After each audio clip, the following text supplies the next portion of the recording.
Des fois tu te crois, mais il y a des largesses que tu te permets.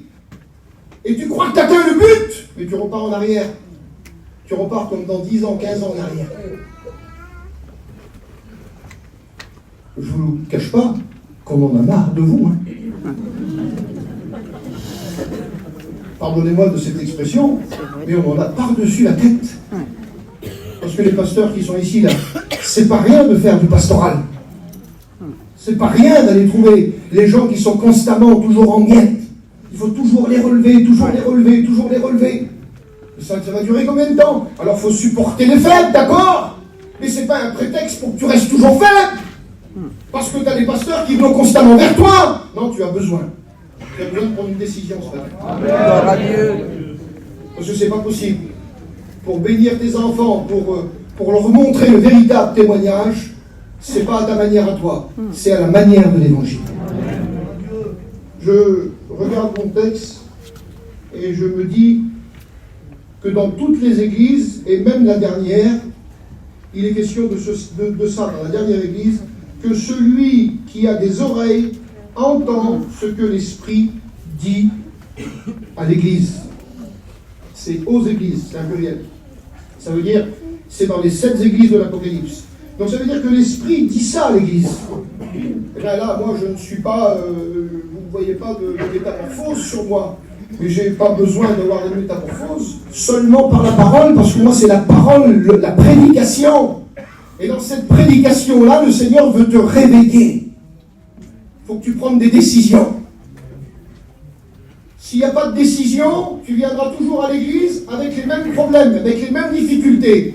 Où sont ceux, ce matin, dans le cœur, de votre cœur, qui vont prendre des décisions par rapport à la parole de Dieu? Parce que c'est dangereux, hein. Regardez, par exemple, ici, celui qui a des oreilles pour entendre, entend. L'église, c'est par l'esprit, écoutez bien, parce que lorsqu'on regarde à chaque fois toutes les églises, il est question, regardez, que celui qui a des oreilles entend ce que l'esprit dit aux églises. Moi aujourd'hui, ce matin, vous ne voyez pas une colombe, vous ne voyez rien du tout. Mais j'aimerais vous dire que moi je me conforme à la parole pour vous parler. Et c'est dans la parole que l'esprit se manifeste. Donc ça veut dire que le message que je vous donne ce matin, c'est un message de réveil. Il faut se réveiller. On est à la fin. Regardez, dans toutes les églises de l'Apocalypse, il y en a 7. Les 2 dernières églises nous concernent à nous. Parce qu'on est en 1800 avec Philadelphie. Philadelphie, c'est l'évangélisation mondiale. C'est la production de l'évangile sur toute la planète. Philadelphie, en 1800, 1700 et quelques, ça a commencé. Et on arrive maintenant, toujours dans l'évangélisation jusqu'à la fin, mais maintenant, il y a le principe de l'apostasie. Et dans la fin des temps que nous sommes à l'heure actuelle, l'église de Laodicée, elle est aujourd'hui, elle a ouvert ses portes, l'église de Laodicée, depuis déjà pas mal d'années. Parce que les 2 églises de la fin, c'est l'évangélisation mondiale et c'est l'apostasie. Ça veut dire que quoi? Ça veut dire quoi l'apostasie? Ça veut dire que des chrétiens sont touchés par l'apostasie et qui pêchent de temps en temps et qui font des choses qui ne correspondent pas. Parce que si on détaille les 7 églises de l'Apocalypse, donc la 7e c'est celle-ci, la Odyssée, mais si on détaille les 6 églises, vous trouvez dans les 6 églises la valeur et la misère aussi. Mais vers la fin, nous sommes concernés vers la fin. Jésus revient. Est-ce que vous le savez ça? Amen. Jésus revient. Amen. Mais il faut être prêt. Oui, Jésus revient. C'est imminent. Mais il faut se préparer. Tu veux vivre à ta manière et puis être enlevé? Il y a des chances que tu restes là. Il y a des chances que tu ne sois pas enlevé du tout. Donc, ça sert à quoi de vivre 50 ans une vie chrétienne?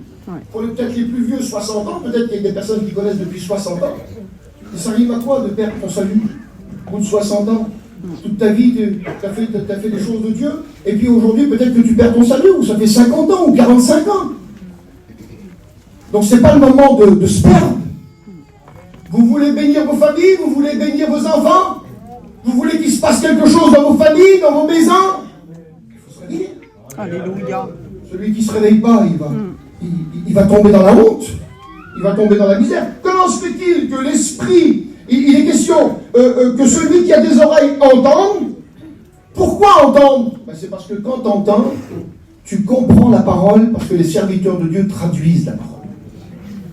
Alors tu entends les véritables choses qui peuvent te sauver, te reprendre, marcher dans la volonté de Dieu, accomplir le plan de Dieu, aider ton prochain, tendre la main à celui qui a faim. Parce qu'il faut faire tout, il faut faire tout. Il ne faut pas faire seulement que pour toi. Il faut penser à tout le monde. Il faut que tu avances en pensant à tout le monde. Et plus tu vas avancer, et plus tu deviens une femme de Dieu, un homme de Dieu, ta vision s'élargit sur les choses que tu ne faisais pas avant. Donc tu as besoin de grandir, mais pas dans taille, en cœur. C'est dans le cœur qu'on a besoin de grandir. On n'est pas là avec notre cerveau. Ce qui nous intéresse ce matin, c'est le cœur. Parce que quand le cœur est touché, il prend des décisions. Et les décisions du cœur sont nobles. Les décisions du cerveau sont intellectuelles. Mais les décisions du cœur, c'est la noblesse même. Il est le roi, le Seigneur, oui. Eh bien, si tu es une femme, tu deviens sa princesse. Et si tu es un monsieur, eh bien, tu deviens un chevalier, tu deviens un prince. Voilà, il veut faire de toi une princesse, il veut faire de toi un prince. Amen. Donc ça veut dire qu'aujourd'hui, quelle est l'opinion que tu as toi-même? Peut-être que tu es venu avec des plaintes, là, j'ai besoin de ceci, j'ai besoin de cela, j'ai besoin de ceci, j'ai besoin de cela. Ça arrive, ça. Ça m'arrive aussi avec moi. Je ne suis pas un intouchable, je suis un homme qui peut être touché aussi. Eh bien, il faut comprendre que quand on vient dans la réunion, ou quand on a envie de grandir en Dieu, on peut grandir même chez nous. On peut faire des expériences chez nous, pas spécialement à la réunion. Mais venir à la réunion, c'est le tremplin de la bénédiction. Alléluia. Parce que le Seigneur nous enrichit par sa parole. Il veut nous enrichir par sa parole. Celui qui a des oreilles, alors tout le monde entend. Vous entendez derrière là-bas? Oui? D'accord, vous entendez, c'est parce que vous avez des oreilles. Mais c'est par l'esprit de la parole.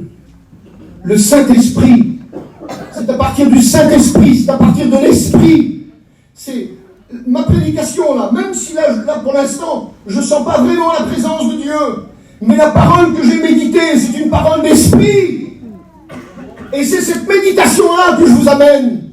Une parole d'Esprit. Ce n'est pas une parole de jugement, c'est une parole de soulèvement. Une parole de tendue de main.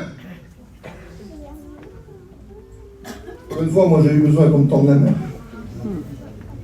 Une fois. Ça n'a pas arrivé qu'à moi, ça. Ça arrive à tout le monde ici.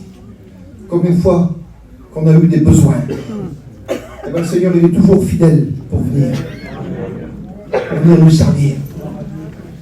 Et lui, il nous sert comme si on est servi au restaurant.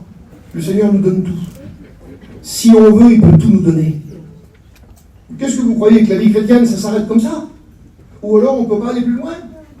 Mais je le déclare pour les femmes de Dieu, il y a des bénédictions à aller plus loin. Parlons pas de la prédication, parlons pas de faire ce que les frères font. Mais pour les femmes, il y a des extensions de bénédiction. Il y a quelque chose de plus. Déjà, rien que ça. Quand tu comprends le Seigneur, tu deviens bon. Même en tant que chrétien, il y a des chrétiens qui ont la rage. Hein.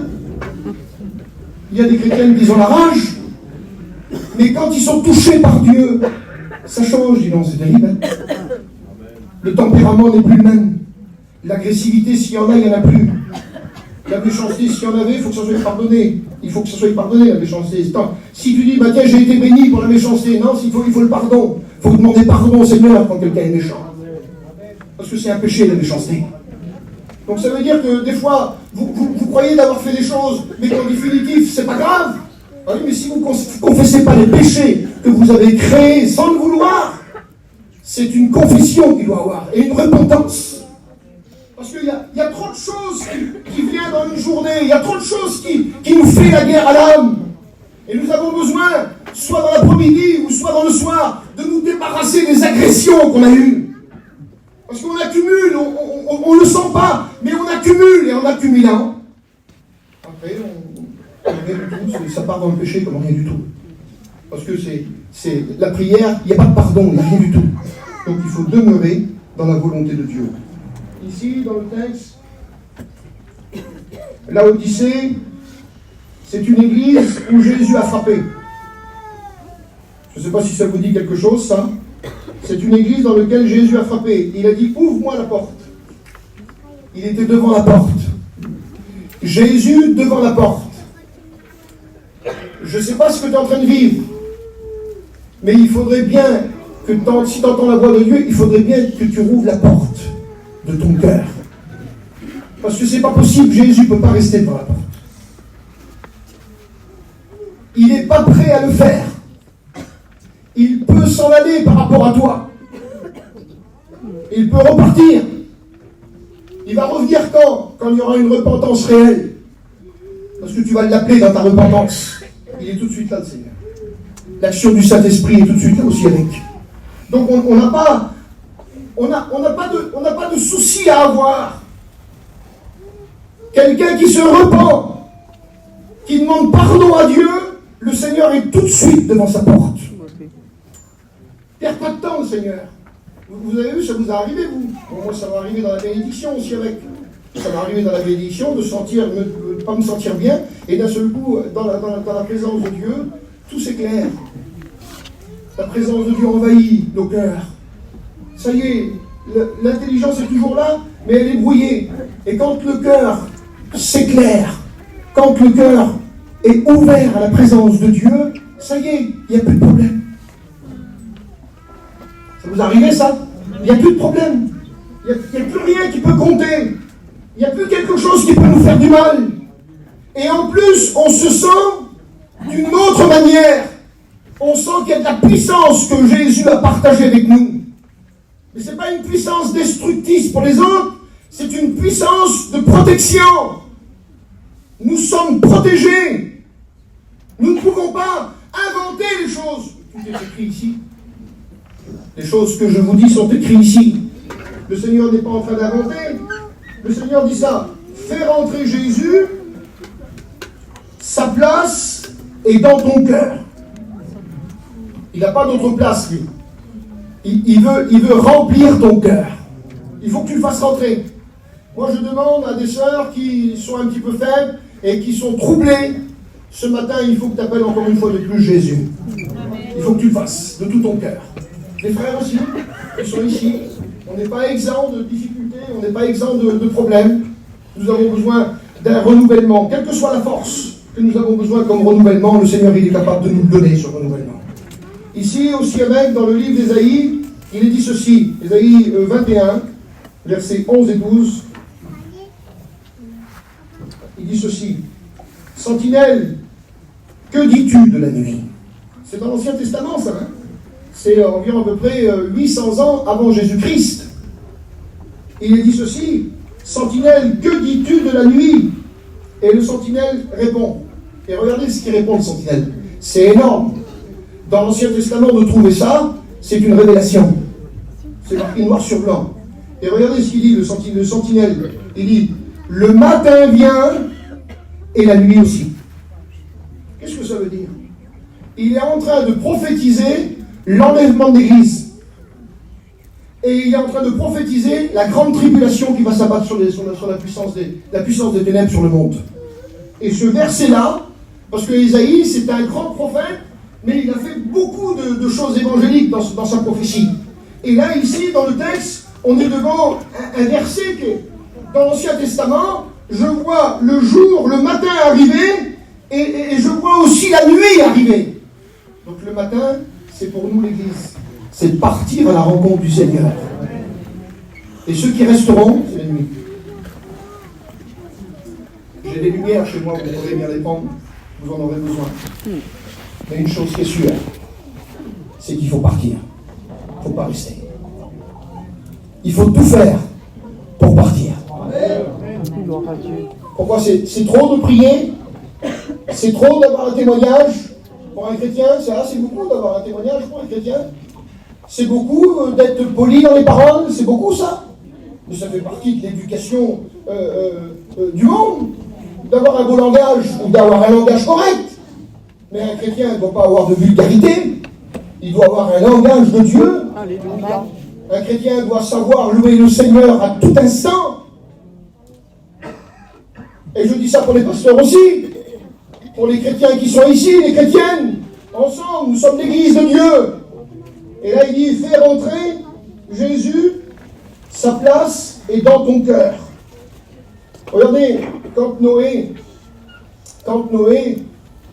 Dieu lui dit de construire un bateau.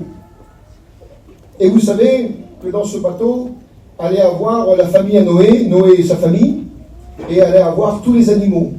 Mais Dieu lui donne quelque chose d'exceptionnel. Il lui dit, Noé, tu prendras du poids.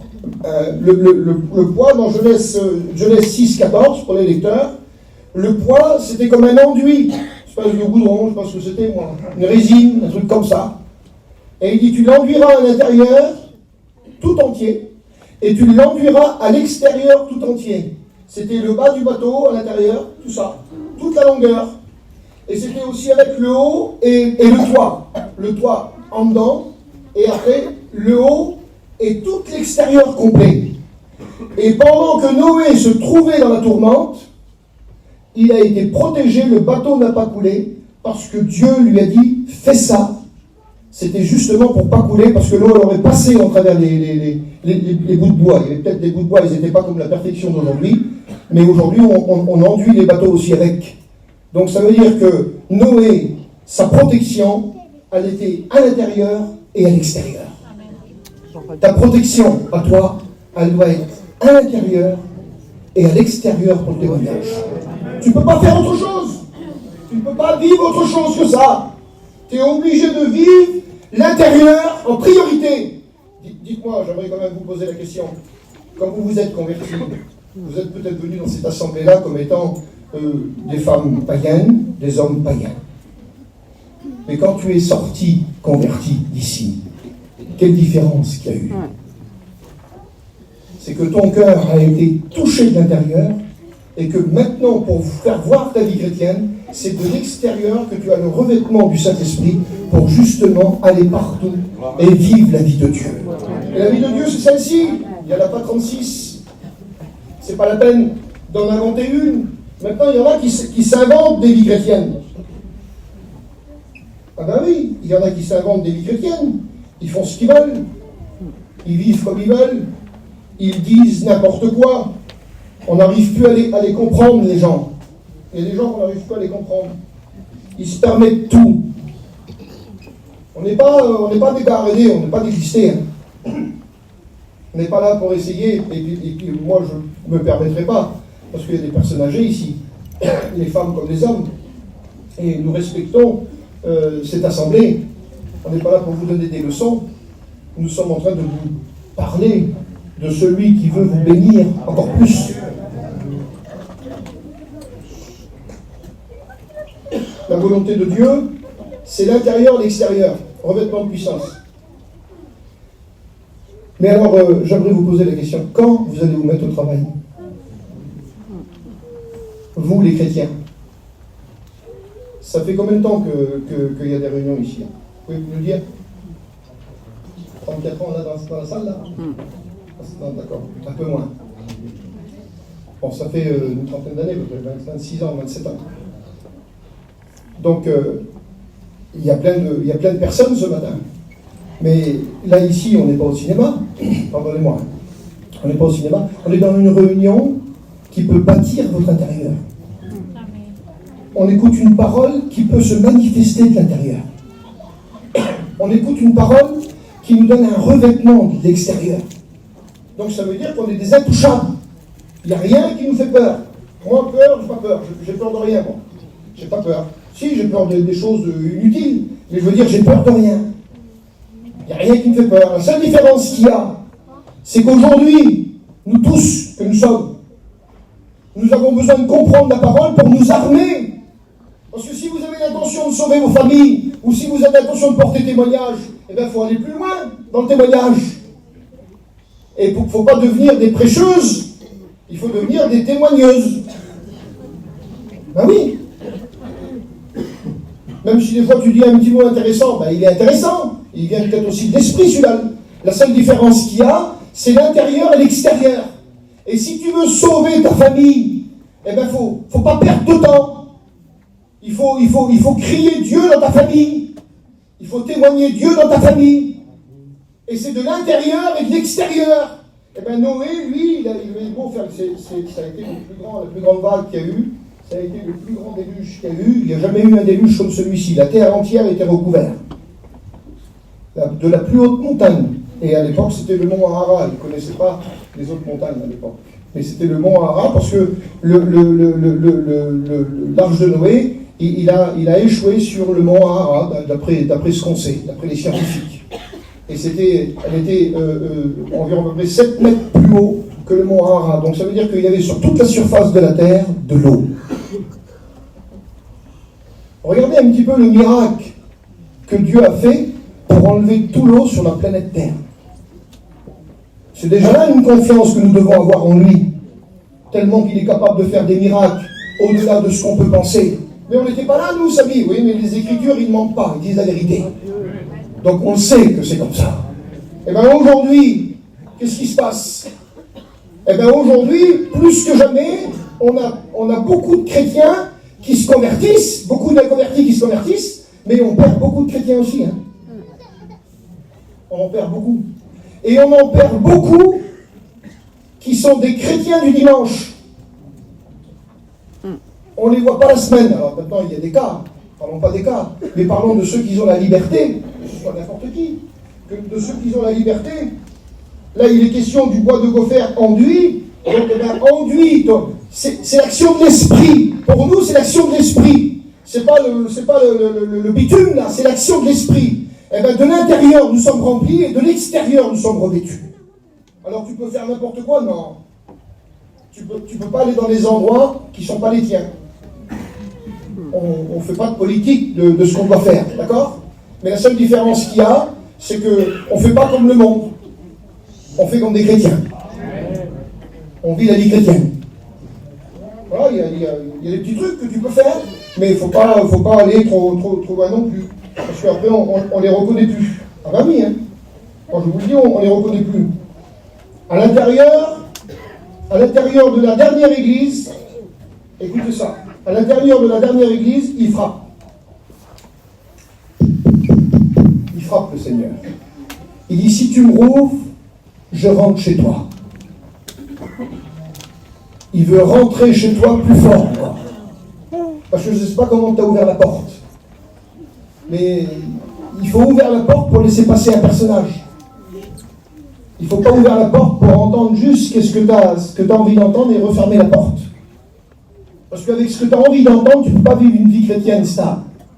Tu as besoin constamment et tout entier du personnage qui s'appelle Jésus. Il faut que tu rouvres la porte à la grandeur nature. Seigneur, j'ouvre la porte à fond. Maintenant, je veux que tu prennes les rênes de ma vie et que tu m'emmènes, Seigneur, comme une femme, là, les femmes qui sont ici, que tu m'emmènes dans la vérité de ta parole. Enseigne-moi, bénis-moi, touche mon cœur, donne-moi être généreuse dans mes mots, donne-moi être généreuse avec quelqu'un, donne-moi être généreuse en tout domaine. C'est bon ça, c'est pas quelque chose d'extraordinaire. Un chrétien, il doit vivre cette générosité. On a la générosité facilement de partager l'évangile, comme on fait ce matin. La générosité de parler à tous, d'encourager tout le monde. Mais là, il est question de toi. Il est question de ta vie à toi. Il est question, Seigneur, je veux. Je prends une décision ce matin. Je vous dis ça comme ça. Je veux forcer rien, moi. Je ne sais même pas si je vais faire une annonce. Si j'appelle quelqu'un, je ne sais même pas si je vais le faire. Si le Saint-Esprit me le demande, je le fais. Mais une chose qui est sûre, c'est que le Seigneur veut que tu t'approches plus de lui. Et il veut que tu vives quelque chose. Tu ne peux pas rester comme ça. C'est pratiquement impossible. C'est pratiquement impossible. Nous vivons notre vie et il n'y a pas plus que ça. Moi, j'ai soif d'expérience. J'ai soif de vivre d'autres choses. Eh bien, dès que la porte m'est donnée, j'agis, je fais quelque chose. J'ai soif d'expérience. Bien que nous nous en avons un peu, mais j'ai soif d'expérience. J'ai soif du nouveau. J'ai soif de voir encore des choses. J'ai soif d'une extension. J'ai soif d'une évangélisation mondiale. J'ai soif que les frontières soient ouvertes, qu'on aille partout annoncer l'évangile. Il y a de la restriction. Mais il ne faut pas de restriction. Il faut qu'il y ait des élans dans le cœur des hommes. Et là, il y a les serviteurs de Dieu, et ils savent de quoi je parle. Parce que d'avoir un élan dans l'évangélisation, c'est la plus belle chose au monde qu'il peut y avoir. C'est énorme. C'est grandiose. Mais le Seigneur peut faire des choses. Il est capable d'agir. Il est capable de se manifester. Ici, moi, dans mon texte, je dis ça. Fais entrer Jésus et sa place, c'est dans ton cœur. J'ai marqué ça. Fais entrer Jésus et ta place à Jésus. La place à Jésus, c'est dans ton cœur. Tu ne peux pas vivre une petite vie chrétienne au ralenti. C'est impossible. Tu as besoin de vivre la liberté d'une vie chrétienne. Et c'est quoi ces restrictions qu'on se met là? C'est quoi ces restrictions qu'on s'arrête à des choses? Mais non. Si tu as besoin de demander quelque chose, demande-le à tes pasteurs. Et puis eux, ils vont t'enseigner. C'est pas la peine que tu demandes à une sœur. Elle peut t'induire dans l'erreur. Si vous avez quelque chose à demander, il faut demander à des pasteurs. Je le dis aussi à des chrétiens. Si toi tu demandes, frère, à un chrétien que lui il ne sait pas et qui croit qu'il sait, il va t'emmener sur une fausse route. Ce qu'on a besoin, c'est de consulter les pasteurs, de leur demander qu'est-ce qu'il en est si je fais comme ça, qu'est-ce qu'il en est si je fais comme ça. On n'est pas là, nous, pour guider votre vie. Nous avons l'opportunité de vous donner des conseils. Amen. Je ne sais pas s'il y en a beaucoup parmi les responsables de cette église dans lequel les chrétiens viennent demander quelque chose. Il semblerait que ça s'est arrêté, ça. Les gens ont peur de demander. Ils veulent faire ce qu'eux veulent faire. Faisons attention. On n'a pas le droit d'aller trop loin. Le sentinelle, lui, il est inspiré. Et il dit, alors dans la dernière église, regardez, là on est dans l'Ancien Testament, il dit le matin. Et là Jésus, il est en train de frapper. Il est en train de frapper parce que tu ne veux pas ouvrir ton cœur. Regardez ce qu'il dit. Je me tiens à la porte. Alors quand il dit je me tiens à la porte, c'est la porte de ton cœur. Mais on peut aussi dire le Seigneur se tient à la porte. Mais on n'a pas besoin de ce verset-là. Parce que lorsqu'on arrive dans le chapitre 4, il dit je me tiens à la porte. Et là on comprend que c'est l'enlèvement. Tandis que là ici, le Seigneur veut rentrer dans ton cœur, il veut que tu l'invites, et il veut faire avec toi que tu deviens le compagnon, un ami, une amie, qui devient ton Seigneur, et lui va te diriger. Et quand tu comprendras pas quelque chose concernant ce que tu dois faire, alors il faut que tu viennes maintenant dans le pastoral, et que tu t'exposes, ce que tu vis à l'intérieur de ton cœur, et c'est parce qu'il y a des gens qui disent rien. Et après ils sont troublés par des choses qu'ils sont en train de vivre. Et ils n'en connaissent pas les tenants et les aboutissants. Donc ça veut dire que les pasteurs sont là pour donner des conseils parce que les pasteurs ont l'esprit du Seigneur. Et les pasteurs peuvent vous donner des conseils pour, si vous sauriez combien de fois nous avons, quand je dis nous avons, je le dis au pluriel, je ne parle pas de moi, nous avons donné des conseils qui ont changé la vie de certains foyers. Ça a été des tremplins, je vous le dis devant Dieu, ça a été des tremplins pour des femmes, pour des jeunes filles, pour des jeunes garçons, ça a été des tremplins pour des personnes âgées, des personnes, on leur parle comme des pères, on n'est pas en supériorité, on leur parle comme des pères, mais on donne des conseils. Nous avons l'Esprit de Dieu, nous connaissons la parole de Dieu, selon ton profil que tu as, nous pouvons donner des conseils. C'est vrai ? Ici, il est dit ceci, je me tiens à la porte et je frappe. Si quelqu'un entend ma voix et ouvre la porte, j'entrerai chez lui. J'entrerai chez lui et regarde ce que le Seigneur veut faire. Je souperai avec lui ou avec elle et je souperai avec lui et lui avec moi. Regardez la communion, de quelle manière le Seigneur parle. Comment que c'est rapproché? C'est pas une distance, parce qu'il y a une porte qui est fermée, et le Seigneur, on le laisse de l'autre côté de la porte. C'est pas possible, on ne peut pas faire ça. Et lui, tu le sens. Il y a des moments où tu le sens qui tape à la porte. Et tu dis non. Mais pourquoi tu dis non? Sur ce que tu dis non, c'est parce que tu aurais besoin changer. C'est pour ça que tu ne veux pas lui ouvrir la porte. C'est parce qu'il y a des gens qui n'ouvrent pas la porte parce qu'ils doivent changer. Et ils ne veulent pas changer maintenant. Ils ne sont pas prêts à changer maintenant. Ils ne sont pas prêts à lâcher des choses. Ils ne sont pas prêts à lâcher le commerce qu'ils font. Ils ne sont pas prêts à ceci, ils ne sont pas prêts à cela. Mais j'aimerais te dire que tu as beau être un inconverti ce matin. Le Seigneur, il est capable de transformer ta vie sur ta chaise. Parce qu'il a la puissance d'agir. Moi, je me suis trouvé de cette façon-là, inconverti dans une réunion le matin. Je n'avais rien compris du tout. Mais la réunion a commencé à 10h. À midi, je prenais la Sainte-Seine. À 3h, je me baptisais. Quelques jours après, baptisé du Saint-Esprit. Ça va vite quand tu veux. Oui, quand tu veux. Ça va très vite quand tu veux. C'est pour ça qu'il ne faut pas penser que toi. Tu ne peux pas penser que pour toi. Il faut que tu mettes dans ta vie de chrétien, il faut que tu mettes le Seigneur en premier. Si tu mets le Seigneur en premier, je le dis devant le baron d'évêque que pour toi, il y a des choses qui vont s'arranger parce que le Seigneur va t'éclairer. Il va t'éclairer, le Seigneur. Femme ou homme, hein, pasteur aussi avec dans des expériences pastorales. Mais une chose qui est sûre, si le Seigneur dirige ta vie, parce que là, si tu n'ouvres pas la porte, moi je te demande d'ouvrir la porte. Mais il faut l'ouvrir. Parce que si tu n'ouvres pas la porte, tu vivras ta vie chrétienne et peut-être qu'à la fin, tu croiras peut-être être sauvé, alors qu'en définitif, on attend le Seigneur. Le temps qui est là, ce matin, le temps qui est là ce matin, c'est pour qu'on s'approche de Dieu et qu'on vive des expériences. Et le temps de la réunion, c'est justement le message qui fait que tu dois te confier. Tu dois dire quelque chose. Tu ne dois pas rester fermé. Celui qui reste fermé, c'est parce qu'il cache quelque chose. Celui qui reste fermé, c'est parce qu'il cache quelque chose ou il ne veut pas aller plus loin. Parce qu'il y a peut-être des disputes cachées que personne ne sait. Et que si jamais il va plus loin, il faut demander pardon. Eh bien pourquoi pas alors? C'est mieux d'être perdu alors. Que de demander pardon. C'est mieux d'être perdu alors que de demander pardon. Eh bien moi je préfère demander pardon dans ma conscience et dans mon cœur.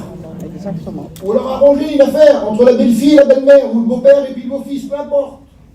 Eh bien, il y a des choses qui doivent s'arranger aussi avec. Eh bien, nous ne pouvons pas vivre toujours à nos manières à nous. Il faut que le Seigneur vienne nous bousculer. Et là, ils ne veulent pas ouvrir la porte. Si quelqu'un entend ma voix et ouvre la porte, j'entrerai chez lui et je souperai avec lui. Ça, c'est la communion. Parce qu'on ne mange pas avec n'importe qui, hein. Mais par contre, quand il est question de repas, ça veut dire que l'autre qui est en face, c'est un ami, c'est un copain, c'est quelqu'un qu'on connaît, c'est quelqu'un qu'on aime. Donc ça veut dire que si tu veux aimer Jésus, il faut que tu ouvres ta porte. C'est pas possible, on ne peut pas vivre une vie chrétienne, si la porte est fermée. Il faut que le Seigneur puisse se sentir à l'aise chez nous. Alléluia. S'ils ne se sentent pas à l'aise chez nous, il y en a qui veulent quoi? Ils veulent regarder des choses que le Seigneur ne peut pas regarder. Ils veulent vivre des choses que le Seigneur ne peut pas vivre. Je sais pas, j'essaye d'embarrasser un petit peu. Ils veulent, vous voulez faire n'importe quoi? On veut faire n'importe quoi? Non? Il faut que la porte s'ouvre. Et il faut que le cœur soit rempli. Si la porte s'ouvre, le cœur se remplit. Amen. Si la porte s'ouvre, ça y est, le foyer il est sauvé. Si la porte s'ouvre, ça y est, ma soeur, tu vas recevoir ta délivrance. Tu fumes, je ne sais pas ce que tu fais. Ou alors les garçons, je ne sais pas ce qu'ils font, les frères en Christ là, qui sont là, ou ceux qui sont en ballotte, ils sont entre les deux.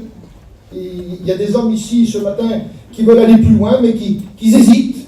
Ils veulent faire quelque chose pour le Seigneur, mais qui hésitent. Ça arrive à quoi d'hésiter? Tu es quand même là ce matin. Tu n'es pas là pour faire beau. Tu n'es pas là pour que... Non. Tu veux travailler pour le Seigneur, oui. Il faut t'engager. Il faut s'identifier. Il faut que tu dises, oui, je suis là, je suis présent. Je suis avec les frères, tout ça. Ah ben maintenant, moi, je vais m'identifier. Je veux ouvrir ma porte. Ce matin, ouvre ta porte. Je te demande au nom du Seigneur d'ouvrir la porte. La bénédiction va être là, ici, quand tu vas l'ouvrir. Tu sens que c'est toi, tu sens dans ton cœur que tu as besoin d'ouvrir la porte. Et bien à partir de ce matin, ouvre la porte de ton cœur. Et il va y avoir le changement dans le langage, le changement dans la réflexion, le changement sur le jugement, sur les pasteurs, sur l'église, sur un tel, sur la chrétienne, sur le pasteur là-bas, sur l'autre là-bas, sur l'autre il a fait ça, l'autre il a fait ça. Si tu rouvres la porte, ça y est, le cerveau change, le cœur change. Quand le cœur change, tout change. Alors ce matin, c'est pas la peine de faire des manières. Il faut que tu sois naturel. Ta repentance, c'est pas envers nous, c'est envers le Seigneur. Et il y en a trop qui se permettent n'importe quoi. On a des chrétiens, je le dis, on le sait de toute façon. On a des chrétiens qui ne sont pas honnêtes dans leur travail. On a des chrétiens qui font n'importe quoi. On a des chrétiens qui disent n'importe quoi. On ne dit rien, mais ce qu'on veut pour vous, c'est votre établissement. Ce qu'on désire pour ces chrétiens-là, c'est qu'il faut arrêter de dire n'importe quoi. Il faut arrêter avec le mensonge. Il faut arrêter pour certains qui trafiquent leurs frères. Ça arrive, ça. Dans le travail. Dans le travail, il y a beaucoup de des choses bizarres. Des fois, c'est clair, c'est net, c'est propre, je ne fais moi pas de pierre, hein, je prêche. Je ne suis pas là pour vous blesser, moi. Je suis là pour dire la vérité. J'ai 61 ans, ça va faire 40 ans que j'appartiens à Dieu. Je sais ce qui se passe dans l'œuvre de Dieu. Voyez-moi. Et même les plus jeunes connaissent l'œuvre de Dieu. Eh bien, je voulais vous dire devant Dieu qu'on a même des hommes chrétiens qui ne sont pas honnêtes dans leur travail. Et même avec une équipe, ils ne sont pas honnêtes. Facilement, il jouera l'autre que dans rien du tout. Il cache des choses, il ne dit pas tout. Ou alors il fait une maison, et puis après, on n'a pas travaillé ce matin. Oui, mais il retourne parce qu'il a trouvé une bonne maison. Il veut la faire tout seul. C'est vrai. C'est insupportable, en plus c'est insupportable. Et puis l'autre là-bas, il n'est pas plus riche que toi. Par contre, toi, tu es un petit peu plus riche et un petit peu plus, j'ose pas dire le mot, malin. Un petit peu plus intelligent dans le commerce. Et tu peux le rouler à l'autre comme tu veux là-bas. Ça m'énerve la question. Parce que c'est vrai. Il y a des choses qui sont vraies. Il y a des choses que nous on règle que vous ne savez pas. Il y a des choses qu'on règle. Mais là, des choses que j'ai réglées, moi, c'est pas ici dans cette église. J'ai réglé plein d'affaires de cette sorte-là. Avec des hommes qui étaient des chrétiens. Et que tout le monde disait amen sur eux. C'était des rouleurs, des tricheurs. Il fallait de la repentance et du pardon. Et puis on a été jusqu'à là à aider ces hommes, à les aider, les suivre, et ils ont mieux la repentance et le pardon. Ah ben oui, hein. Donc c'est pas un évangile comme ça, hein. C'est un vrai évangile, ça. On prêche un vrai évangile. Dans le monde entier, cet évangile-là est prêché. Et même, écoutez bien, hein, et même quand elle est prêchée parmi certaines dénominations qui ne sont pas correctes, eh ben, elle porte quand même son fruit dans certaines personnes. Et après, quand les autres découvrent qu'ils ont une bonne conversion, puis que parmi ces gens qui sont ici, là, il y a du dérèglement, ils sortent de cette assemblée pour aller dans une assemblée plus sérieuse. Oui, c'est vrai aussi. Donc il faut comprendre devant Dieu qu'on n'est pas là pour vous juger. Mais par contre, vous n'allez pas nous empêcher de prêcher.